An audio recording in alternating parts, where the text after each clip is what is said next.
Alrighty. Well, gosh, how nice to be back with you. I've really enjoyed speaking with you last time, and I think this time you're going to really find this one helpful like last time with lots of tools and great ideas. The topic is life is not a dress rehearsal. 3 steps to get the life you want now. And I will tell you, having been a life coach now for about 10 years, I'm really into this idea of helping people live a life that's not a dress rehearsal, where they're fully engaged, where they're designing and living a life of passion and joy. But I will tell you that I have good news and bad news as far as this endeavor for the last 10 years. Let me start with the good news. The good news is most people that I have talked to have had a time in their life when they get the need to live fully engaged. They understand that life is not a dress rehearsal. And this is usually triggered by an event in their life. Now, you can probably imagine some of those events are things like a major illness. A lot of people that have come through something serious in their life around health find that when they do reach this wellness again, they really are committed to not wasting time, to getting on with their life. I just read an article about a brand new author who was breaking the bestseller list, and he said that he was 49 years old in the hospital with a serious illness and realized life is short, I better get on with living my passion and living my dream. I think people also sometimes find that when they have near-death experiences, it all comes into focus. You may have had that yourself, where you've had an almost car accident, or maybe you remember after 9/11. How many people suddenly said, wow, I was in those towers, it could have been me. I need to figure out what my life's really about, where I can really make a difference and make some changes in my life. Those kind of experiences really bring life into focus and have you understand life is not a dress rehearsal. It can also be things like a fabulous vacation, where you push yourself, where you try something totally new. I was just talking to a couple in St. George the other day, Tim and Penelope Eicher. You may know them. They took a trip a few years ago to Machu Picchu and fell in love with the native culture there and decided that they were going to dedicate the rest of their life to the Heart Walk Foundation and creating awareness and funds for keeping this indigenous culture fed and healthy and well. So those kind of experiences can bring life really into focus. It can even be a period of spiritual renewal. Maybe you've done a meditation retreat or a yoga retreat, or you've spent some time away kind of centering yourself in nature and kind of getting rid of the things that don't matter and focusing on what really does matter. Those moments of clarity are so important. And so that gives me hope when I talk with people that they have those moments and they understand what's really important. Now, the bad news is most people, including myself, have had those moments and then we forget, don't we? It seems so clear, it seems so important, it seems so vital at the time, and a few months, a year or so down the road, we're just sort of back in the routine. We're back into dress rehearsal living. Yeah, I've got time. Yeah, it's not important to worry about it now. Things will happen when they happen. That sense that I can put it off until later is so destructive to this sense of life is now, life is important. And I think what happens is we go back to living other people's priorities. We go back to living sort of a life that we've outgrown. We go back to just barely getting by. And I found that I went through this very experience myself, because when I was looking at making a major life change, as I shared with you last time, my secret is that I'm a recovering lawyer. I spent 15 years as a trial attorney in California, and as I was really on my way out, really deciding to make a change in my career and my lifestyle, I had a health scare. I decided if I was going to leave my secure job, I'd go and have a full physical. I'd get myself fully checked out to make sure nothing was wrong. And wouldn't you know, up pops, on my first mammogram, a need to have a sonogram and a need to have a biopsy. And it took me about a month to go through that whole process and find out whether or not this mysterious lump was cancer. Now, what's interesting about that whole month was I kept asking myself, well, what would you do if it came back cancer? And I was very clear. That clarity was with me. I'd leave this job once I got healthy again. Obviously, I needed insurance, but I would probably phase out of this job. I would find work that fed my spirit. I would spend more time with my husband and my family. I would do work for the community that contributes and makes me feel like I'm making a difference. I mean, I could rattle off for you all the things I would do if it came back cancer. Well, guess what? It came back not cancer. So what do you do with all of that thinking, all that clarity, all that focus? Well, fortunately, I wrote in my journal a whole lot about my thoughts and my findings and my commitments. And so I did have that to look back on. But I will tell you, I made the changes, I made the shifts, I moved to Southern Utah, I got my coaching training. But a couple of years into it, I started falling back into dress rehearsal living. Not really remembering some of those commitments, kind of just getting by, coming home at night and just sitting in front of the TV and just kind of clicking the clicker and all the things we do that kind of get into that dulled state of living. And so what I did is I decided I'm going to come up with a system. I'm going to come up with some tools that I can use to help me stay fully engaged, to help me remember some of those commitments, to get me excited about my life day in and day out. And those are the tools I want to share with you today, because I realize how easy it is to slip back. Now, two quick things I want to tell you before I go into these tools, and I want to spend the bulk of the time talking about them, because I think they're what's really going to make a difference for you. But two quick observations. The first is, I made sure that the system I came up with was doable, was simple, not necessarily easy, but was simple to understand and implement. I don't know about you, but when I read self-help books, I love them, but when every chapter ends with 10 things I've got to do, I kind of feel overwhelmed and don't do anything. So what I decided was I'm only going to give you 3 tools. I'm not going to give you a whole bunch. I'm going to make it so it's manageable so that this can fit into your busy life. The other thing I want you to keep in mind is my system does require you to spend some time getting out of your head and down on paper your best thinking. You see, a lot of people tell me, well, I don't really need to journal. I don't really need to fill out these forms you're going to give me. I don't need to do this exercise. I can just think it. Well, not really. My experience tells me that the best way to make commitments happen, to set goals and to reach them, is to get them out of your head and write them down, make them real, create something visual and visible for you to see. So it's going to require a little bit of time, but I'm going to give you guidance and suggestions on how to spend that time so it's not overwhelming, okay? So what are these tools? How do you stay fully engaged? How do you remember to stay on track with your life? Well, the first tool is right here, and I'll ask Renee if she can go ahead as we're starting to talk to pass. I'll keep one just to refer to and pass them out. The first one is what I call the life compass, okay? This is my best thinking about what your life would look like if you were fully engaged. If you were really remembering your core priorities, your passions, what you need to be your best. And I could have just given you a blank piece of paper instead and said, go ahead and write those things down. But you know what I find? When we start with a blank piece of paper, it's really hard to get going. So I wanted to give you some suggestions. Now, you may or may not like the topics that I came up with. That's okay. Write your own. If you think I've missed a major area of life that you want to focus on, then add it to this or create your own life compass. The thing is, you need to have somewhere written down what are your best thoughts, your best inspirations, what your knowledge, your core information that you know about yourself, that if you were doing all of these things, your life would be really working on all cylinders. And you would feel like, wow, I am not frittering time away. I am taking advantage of my life. Now, you might say, well, Cindy, where did you come up with these? Well, let me tell you. I had been reviewing my journal notes about my experience and what I learned and what I remembered and what seemed to jump out at me.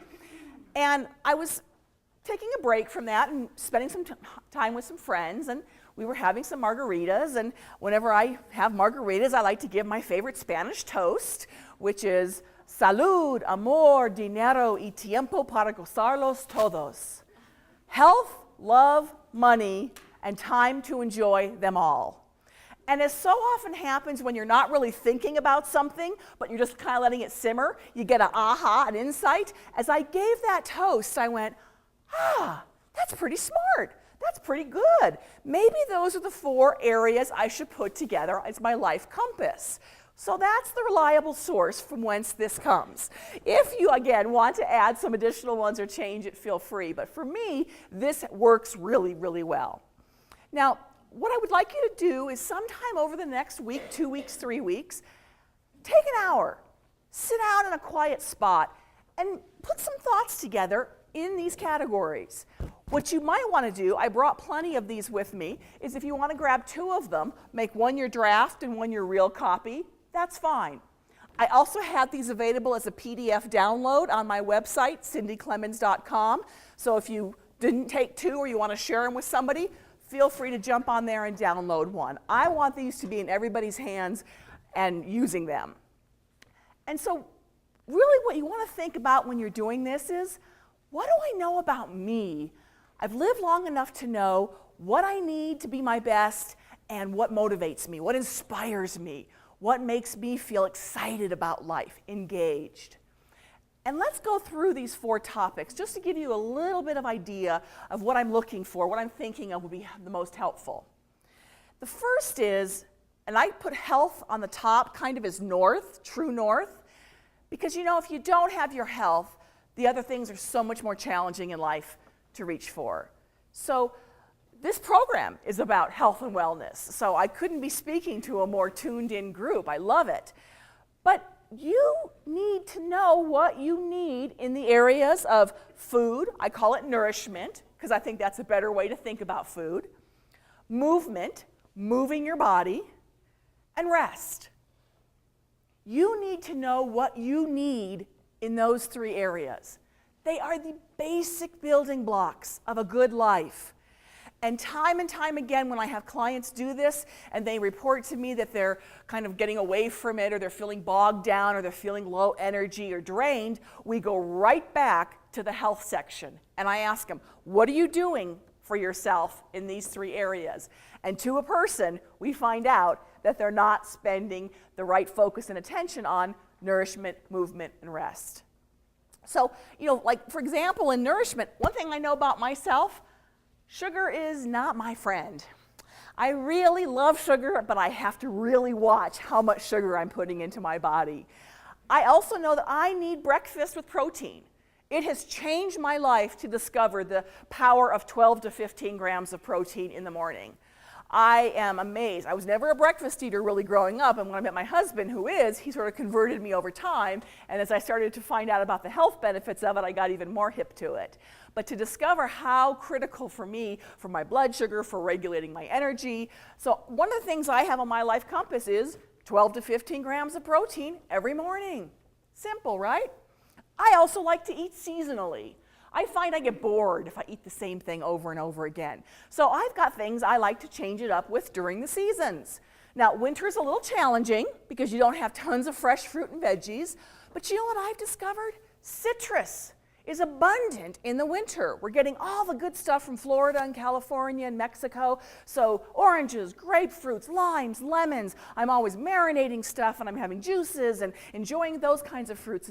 And you know, spring's coming up, so now we're gonna have berries and greens and artichokes and asparagus. And then in the summer we'll have corn and you know, on and on. You get what I'm saying. Try to think about how I can eat seasonally so I stay excited about my fruits and veggies, so I enjoy what I'm doing, and I have the freshest available. So these simple kind of things just make the hugest difference in the quality of your life and your ability to feel energized enough to look at the things like passion and community service in your life. And similarly, movement. Find a way that you like to move your body. Don't use the E word.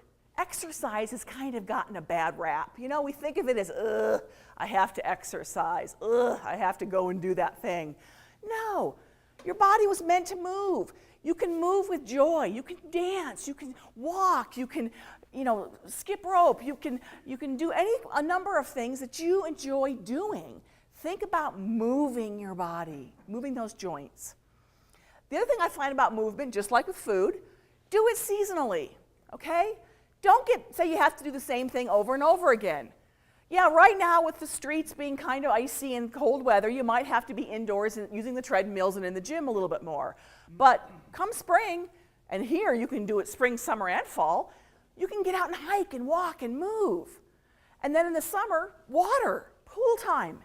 And then in the fall, oh my gosh, all those brisk walks, jumping into a pile of leaves and getting out and enjoy the first snow. Think about changing up your movement according to the seasons. It keeps it interesting. And then rest. Rest is the most overlooked area of wellness. We have a chronic problem in this country, a serious problem with lack of sleep. People are, for many reasons, a lot of it being all of our gadgets and our technology keep the light going, and our circadian rhythm has gotten way out of kilter because we've always got blue lights going, we've got computer screens, we've got things happening in our world that we weren't meant to. You need to know what your sleep number is. Your sleep number is somewhere between 6 and 9 hours, maybe 9.5 hours. How do you find it? Really easy. The next time you can get 3 to 4 days where you don't have to set an alarm and get up, go to sleep, notice what time you fall asleep, and naturally notice what time you wake up.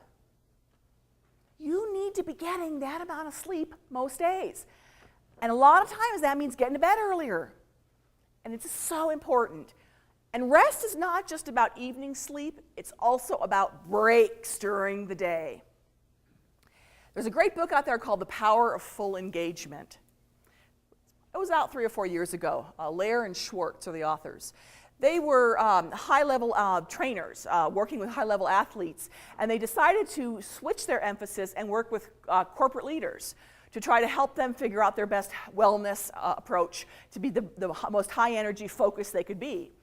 And they discovered in studying human anatomy and physiology that after about 90 minutes of doing focused, concentrated work, the body needs a break. 90 minutes is about the most amount of time you can sit in one position in front of your computer doing something without beginning to have lessening returns of productivity. So how many of you think about that? Do you get up and move for 5 minutes? Do you take a walk around your office? Do you stretch? Do you move your neck? Do you get some fresh air? I know you think I'm so busy I can't even take 5 minutes. Yes, you can. Because you'll come back so much more refreshed and better able to do your work. Rest is so important. So think about rest and recharge. Okay, I'll get off my soap opera on health and wellness because I know you're probably really interested in the other areas. But don't shortchange it when you're doing this. That is the critical building block. Now, when I say love, health, love, money, and time, love is romantic, but way more than romantic love. First, I do put down connections. What are your connections in your life? Do you have a full tribe? Do you have people, friends, community that you can turn to, that you can be involved with? Have you ever assessed your community? Have you ever stopped to say, who are the people in my life, and do I have the right combination, or do I need more?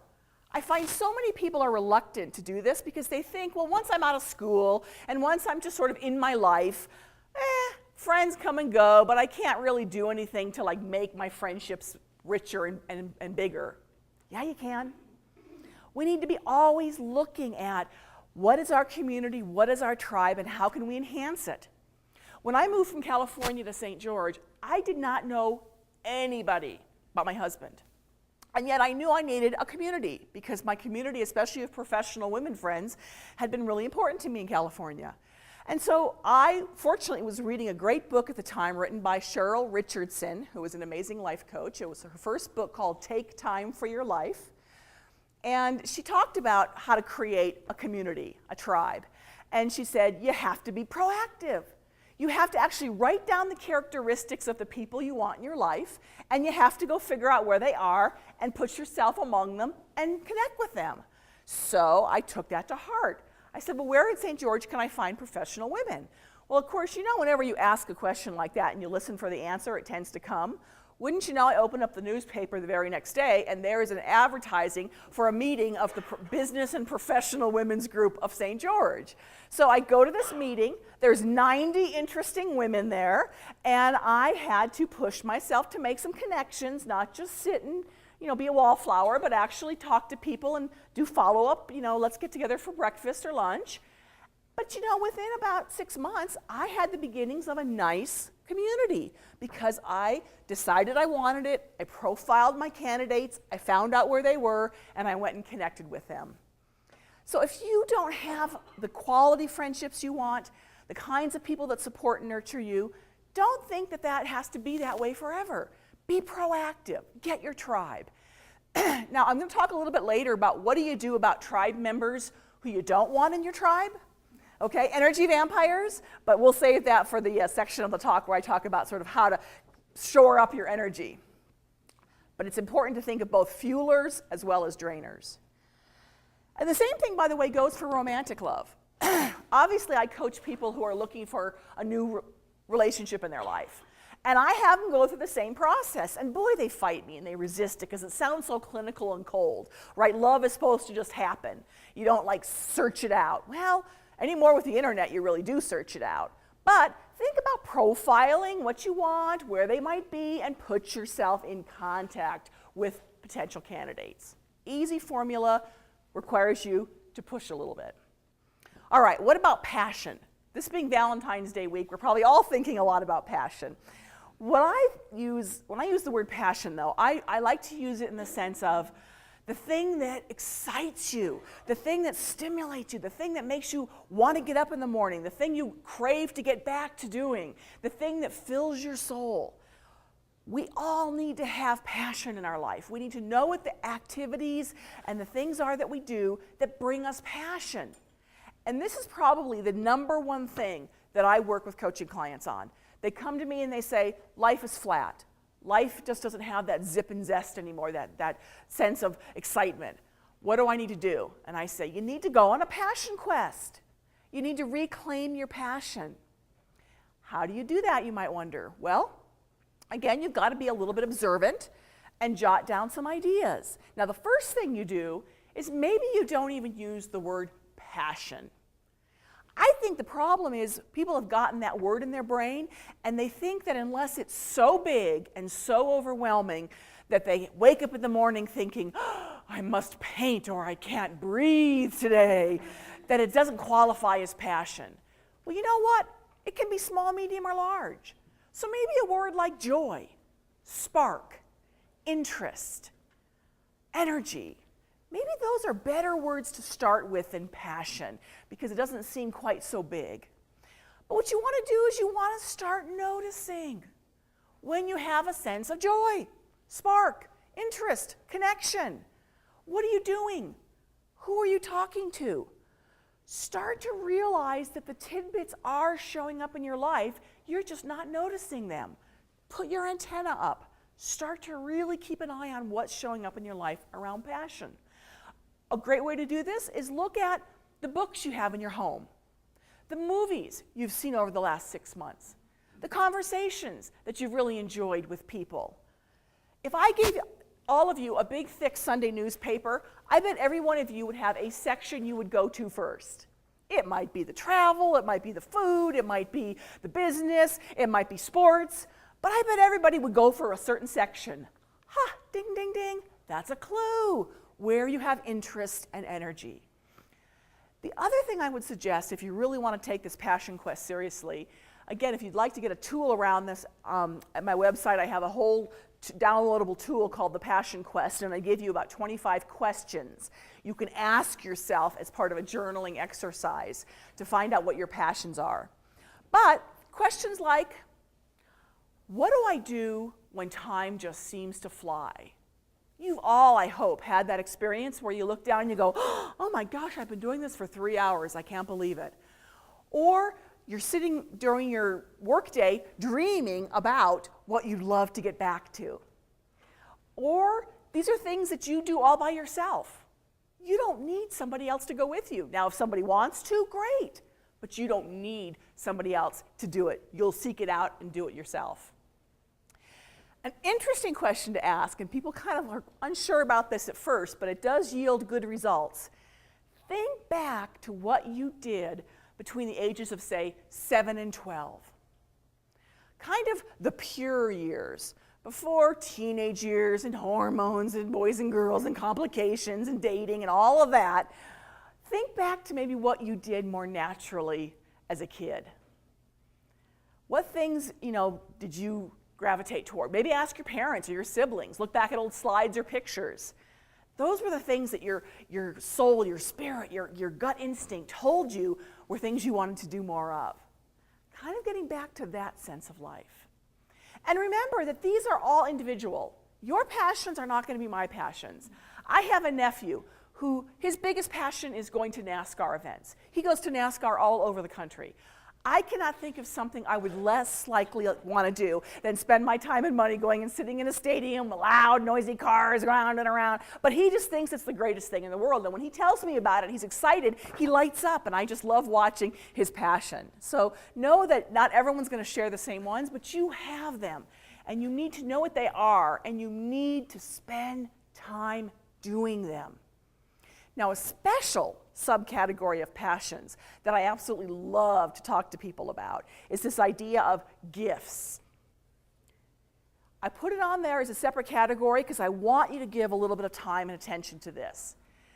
People often come to me and say, I want to feel fulfilled. I want to have more meaning in my life. I want to do work that is more connected to who I naturally am, and I want to have an impact on the world. That's a common thing that people come to a life coach for. And you know what I often tell them? Great, let's figure out what your gifts are, because your purpose in life is to know and share your gifts with the world. That will automatically give your life fulfillment and meaning and purpose. And every one of you have a core set of gifts, typically 3 to 5. Now, I know you're probably going to say, nah, I really don't. I'm not gifted. I'm just average. I'm just normal. No, we're all given a set of gifts. And we need to get on with figuring out what they are. Now, you're probably wondering, how do you do that? Well, here's the trick with gifts. Gifts are something you've been doing your whole life. Gifts come so naturally to you that you may not even realize they're special. But the first thing to do in finding your gifts is to at least think about what you know about yourself, what you love to do, what you can't help yourself from doing. When I was first introduced to this idea, I looked back at my life and I realized, I have always read self-help, philosophy, comparative religion, those kind of books. I was a political science major. I wanted to know about theories and how to make the world different and better. So for me, I look back and say, wow, I've always had this gift of wanting to know ideas, but not just know them so I could share them. So I could have a toolkit ready to help other people with. So one of my gifts, I've come to realize, I'm an idea sharer. I can't help myself. Trust me, ask my family and friends. They will tell you, oh God, she can't help herself. I wish she would sometimes. But I try to check that. But I just always have tools and tips and books and thoughts and ideas for people. And so fortunately, I found work now that lets me do that naturally as part of my work. You may look back and say, well, I've always loved to solve problems. I've always loved to get in there and take things apart and figure out how they work. I've always loved to be the one that could, troubleshoot something. That's a gift. Trust me, I don't have it. And fortunately, I have good friends in my life who are problem solvers, especially around technology, and I love to let them use their gifts to help me. But think back over your life. What have you always been able, you can't help yourself from doing it. You'd have to sit on your hands and bite your tongue when the situation arose where you could give your gift. Now, that's part of your journey to uncover your gifts. But the more important piece, and this is scary because it means you got to be a little bit vulnerable, ask people who know you what they think your gifts are, how you contribute, how you make a difference. Because here's the kicker, they've been receiving your gifts. They will know them much better than you do. And if you ask several friends and or family members, you're going to see a consistent theme. And you're going to go, wow, okay, that's popping up. I'm beginning to realize that really is one of my gifts. This is a great exercise, by the way, to do within a department of coworkers, because not only is it great to hear positive feedback from one another, but you can come to a consensus as to whose gifts are what, and then you can begin to delegate work and utilize people's natural gifts even better. But it's really exciting to figure out what your gifts are, and finally, when you do get a handle on what it is, think of a fun name for your gift. I like the idea of a noun-verb combination, like my gift, idea sharer. I also realize I'm a people developer. I've always loved to help people see their potential and move toward it, so a people developer is something I'm naturally gifted for. So think of a fun name. And when you're interviewing for jobs, when you're thinking about community service, when you're looking for things to do to make a difference in the world, think about your gifts. Lead with your gifts. It'll be more fun, it'll be more natural, it'll be more engaging, and it'll give you that sense of, I'm doing what I'm supposed to be doing here.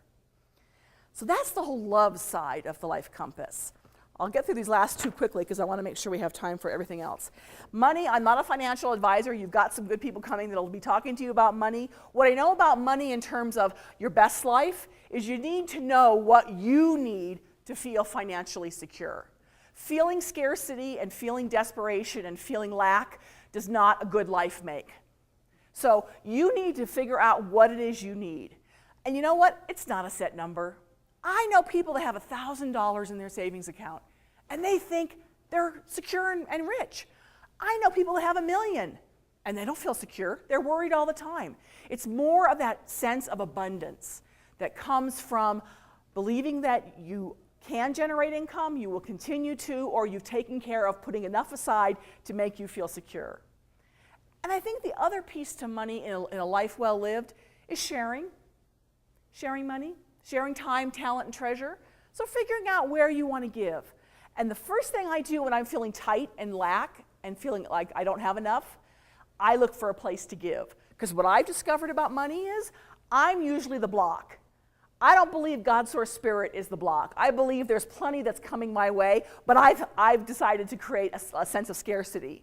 Once I give and share, it unblocks it. It's like rotor-rooter, and more seems to come to me. So that's why on my Life Compass, I love to remind myself where I want to give. What are the places, who are the people that I want to be the recipients of my time, talent, and treasure. Finally, when it comes to time, obviously none of these things would really be that critical or that helpful if you didn't have time for them. So how do you keep an eye on your time? Well, the first is know what your priorities are. Who is most important? What is most important? If you knew you only had a year to live, how would you spend it? Those core priorities. This is an interesting exercise you might want to do sometime. Write down what your core priorities are, where you really would want to spend your time if you knew your time was limited, because newsflash, your time is limited. Maybe you don't know how limited, but it's limited. So write down what's really most important to you. Then go through about a week and look at where you actually spent your time. Really instructive to see what a disconnect there often is between what you say is where you want to spend your time and where you're actually spending your time.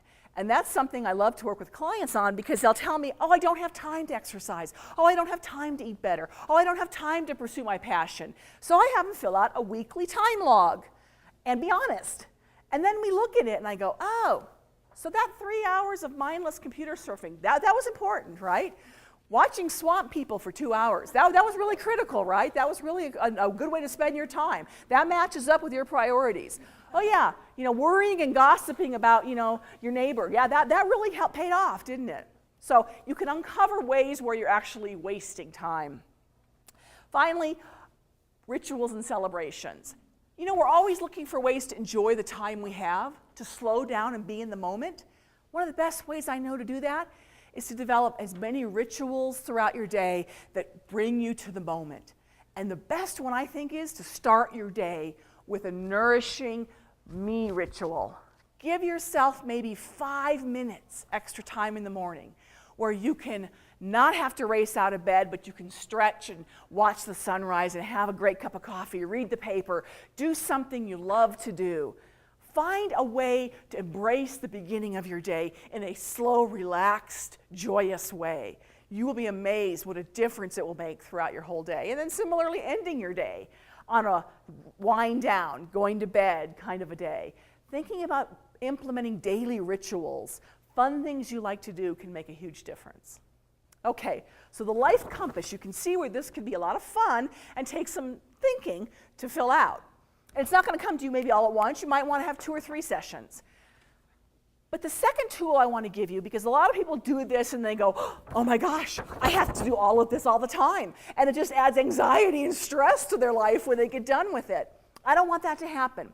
What I want you to do is take 3 to 5 things from this and make that your quarterly focus list. Pick 3 to 5 things you can actually work on doing, you can give some attention to for the next 12 weeks. And the reason I say quarterly is because I really recommend doing your focus list season by season. See, that's why I was talking about those seasonal foods and those seasonal exercises, because I think you should change things up season by season. So that means you've got about 4 or 5 weeks now to fill out your life compass before spring. Okay? When March 21st comes, you're going to want to go, oh yeah, it's time to make my spring focus list. Here's the really cool thing about a seasonal focus list. You don't have to have a reminder. It's built in. Somewhere you're going to hear it's the first day of spring. It's the spring equinox. You're going to hear it's summer solstice. You're going to hear it's fall equinox. You're going to hear those things mentioned. Ding, ding, ding, a bell goes off. I've got to make my focus list. And your focus list is really simple. You take a piece of paper and you write 3 to 5 things on it. If you want to get really creative, put some pictures, put some color, but you don't have to. This compass does not need to be posted all the time, but your focus list needs to be front and center on your bulletin board, on your to-do board, somewhere that you can think about it. Now, these are not shoulds, these are want-tos. These are things I'm excited about, things I could actually imagine myself doing. And what you do when the next quarter comes up is you do another quarterly focus list. And you don't just drag your ones from the last quarter forward. If you didn't do them all, oh well. Don't punish yourself by saying, now I must do them this quarter.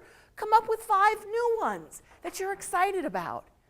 This will allow you throughout the year to probably address every one of these categories, but at a pace that is doable. And it will actually keep you on track. And then the really cool thing is when you get done with a year's worth of these, you can look at them and go, I actually got a lot done this year. Cool for me, I'm actually on track. Now, my third strategy is you may find yourself at some point over the next few weeks having done this, maybe even did your focus list a little early so you're ready, but yet when you look at your focus list, you go, ugh, I am so tired, I am so drained, I'm so exhausted, I don't have the energy to put into making my life better. That's a big problem. So my third tool is I recommend that you give yourself an energy tune-up whenever you find yourself looking at your focus list and going, ugh, I don't have the energy to do it. This is kind of like with your car. You know when the engine light goes on? You know it's time to do something about it? Well, this needs to be your internal engine light. This is your energy tank is low, desperately low, and you need to immediately stop, or sometime in the next few days, and do an energy tune-up. You need to take a good look at your life and say, where am I giving my energy away? Because it's up to you to preserve, conserve, and be smart about your energy. And the places I find that people tend to give their energy away are these. 1, they don't know how to say yes and no with clarity and without guilt. Do not in the future say yes or no to any new activity, any new engagement, any new position without saying, let me get back to you. And I want you to take a look at your quarterly focus list, look at your day planner, look to see where your time is going. Do you have time for this commitment? Do you have interest in this commitment? If either one of those answers are no, then why are you thinking about doing it? Because I feel guilty. Because somebody else wants me to. because I don't know how to say no. That's not a good enough reason. So give yourself permission to stop and say, let me get back to you. Do not give a yes or no answer on the spot, because it will not be a well thought out one that serves you and ultimately the task at hand. If you say, yeah, I've got time and yeah, I'm interested, then great, say yes. But don't just automatically say yes. And I know it's hard because you want other people to be happy with you and you don't want to ruffle feathers, and we want to be people pleasers a lot of times. But really, when you go into something grudgingly and dragging yourself and reluctantly, you're not a good participant. You're not going to bring your best, and it's really going to be a drain on you and whoever else is involved with it. So really stop and use this kind of a tool that says, this is what I'm about, this is what I want in my life, to gauge whether or not something is a good fit. Some things will be, and some things won't be. And what I've discovered about wanting to make everybody else happy is this. We think if we say yes to everybody else that everything will be okay and everything will be nice and happy. There's still going to be pain. We think we're avoiding pain, but we're not. We're inflicting pain on ourselves. Why does the other person who wants to get us involved in something, why does their desire and their not wanting to be disappointed take precedence over us feeling disappointed with ourselves? There's still going to be pain. Which pain do you want to feel? The pain of disappointing or the pain of being over-obligated, over-committed, and dreading doing something? So at least give yourself permission to make that assessment. Another area where I find people give away tons of energy is trying to fix or solve other people's problems. Being really worried about other people in life. And you know what I've discovered? We can't fix or solve anybody else. It is sometimes somebody else's life path and journey to bump along for a while. And here's my rule of thumb, and I use this with my own family a lot. If I care more about their solution, if I care more about the fix, if I care more about them figuring out how to solve something than they do, then I need to back off. Okay? If I'm more worried about getting their finances in order, if I'm more worried about them making the right decision, if I'm more worried about where they're headed in life than they are, then that's a big, huge red light that says, Cindy, back off, because they have to care at least as much as I do in order for it to work. Now, I know this is hard when it's family and friends and it's people that you know if they would just listen to you, their lives would be better. But you know what? That may or may not be true. It's actually kind of arrogant for us to figure we know better, we know best, because for whatever reason, they need to go through the school of hard knocks. That's how they learn. They need to have those life experiences in order to get it maybe down the road. We're trying to save them from something they need to learn. So it's really important to watch how much you're giving away worrying about trying to fix, trying to solve other people's issues when really it's not something that you can and should solve. Another area I find that's a real drainer, and this is great because spring is right around the corner and spring cleaning is coming up, clutter. 5 minutes? Okay. Clutter. Think about how much clutter you have in your life. And by clutter, I mean disorganized, uncomfortable, unfinished, unresolved, all the stuff that's hanging out there. That is a huge time drain. So maybe part of your energy tune-up is you're going to get a handle on your clutter. And here's the really good news about that. Just saying, this is clutter. This is draining me, this has got to go. Just writing that down and saying that is a huge first step. Sometimes I have people do nothing more than that. And then they come back a week or two later and go, oh my gosh, somebody needed that thing that I had. Some resource came to help me fix that. A solution came. Just saying it, just admitting it, just acknowledging you need help around something often brings ideas and resources. If you want to amp it up to a really productive level of decluttering, do this. Write down a plan. Okay? So many people get into decluttering just sort of haphazardly. I say plan the work and then work the plan. What do you need for resources, people, boxes, places to give your stuff to, trucks to drag stuff away? What do you need? Plan it And then here's how you really make sure it happens. You find a clutter buddy. You find someone to be accountable to. You find somebody who will come over and help. You find somebody who you have to report into. Because we humans are really strange that way. We will blow off promises to ourselves right and left. But if we make a promise to somebody else, we tend to move heaven and earth to keep it. So good, take advantage of that. Bring somebody in to the solution. The final area I find that's very, very draining of our energy is the thing we talked about last time, which is the mind clutter, the chattering monkey mind, all the stuff, the committee, all the judgment and criticism and negative thought and all of that stuff that's churning all the time. And we talked last time about the simple process of asking yourself, is it true? Are these negative thoughts and limiting beliefs, are they true? Do they have to be true? Who says they're true? The wonderful book by Byron Katie, Loving What Is, talks about this process. But another really helpful thing to do about the chattering monkey mind is to find something you can do to give yourself a break from it. Run, exercise, paint, do something you love to do. Do something that gets you out of being caught up in your mind. Breathing exercises, meditation, anything that you find when you're doing it, you can't be thinking about the chattering monkey mind. I actually ran across a really cool technique recently that, I don't know about you all, but I have a hard time sitting really still and doing nothing, like meditating on just nothingness. My mind needs something to focus on. So what I've discovered is this technique where instead of asking yourself to totally shut down, what you do is you close your eyes, you breathe deep, and after a couple deep breaths, you ask yourself, feel your pulse, feel your heart beating, feel your blood coursing through your veins. Actually imagine and try to feel your blood nourishing your organs. You see, then your mind isn't being asked to do nothing.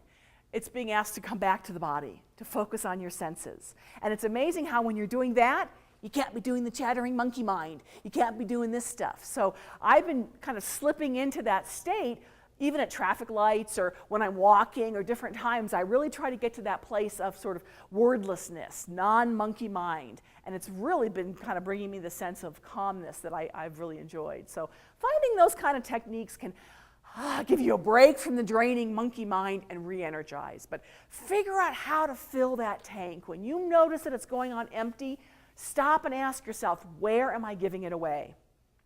Final thought, energy vampires. Okay, I said I talk about them. These are people that show up in your life who drain your energy. You got to recognize them. You got to admit that they are an energy vampire, and you've got to either move them out or you've got to set a boundary. You've got to tell them, this is what I need you to do or not do so that we can have a better relationship. And boundaries can be challenging, but people actually respond pretty favorably when you do it in a loving way. And that's by saying, I do better when, I need this, I appreciate, not attacking you things, but I. It's amazing how much more can get done when you ask for people's cooperation. So don't be afraid to think about approaching the energy vampire and asking them for some help. Well, I know I've packed tons in. I hope you can take away a few nuggets.